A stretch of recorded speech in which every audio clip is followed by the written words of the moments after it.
3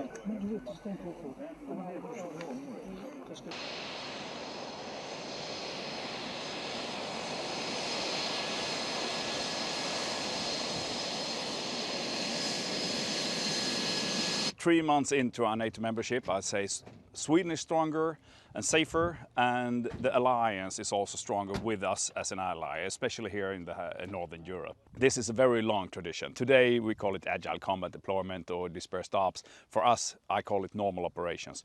We started in the 60s to design this system. You must remember, Sweden, non-allied country, neighbor to Soviet Union, we have always perceived the threat from east, that we have to be able to leave our air force bases very rapidly. And this is a part of that. So I'll say it's a part of our DNA. I think Sweden is punching above our weight when it comes to many things. And we have a long tradition of domestic arms manufacturing in all arenas or domains, but especially, of course, when we talk Air Force here, it's a fighter tradition. We started to build our own fighters during World War II, and we have continued ever since. Then, of course, a Gripen fighter of today is a multinational corporation. There are many different subsystems from many different countries, but this design is Swedish, and some of the key elements of the fighter is Swedish.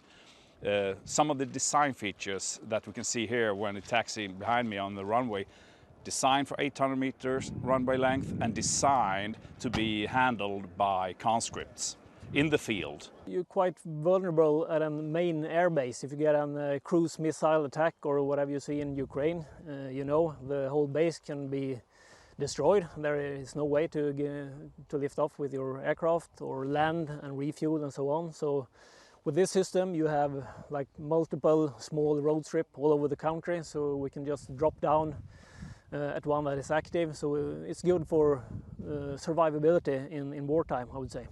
Since it's a lot shorter and narrower, you have to be more careful where to point your nose, of course.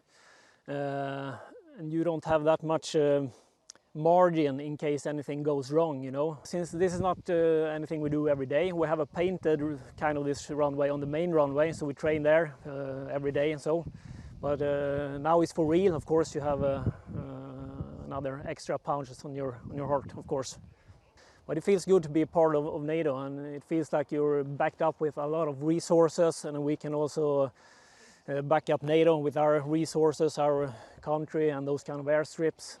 Well, the biggest advantage of using highway landing strips is that you could have more possibilities, and you could move around to more takeoff and landing surfaces.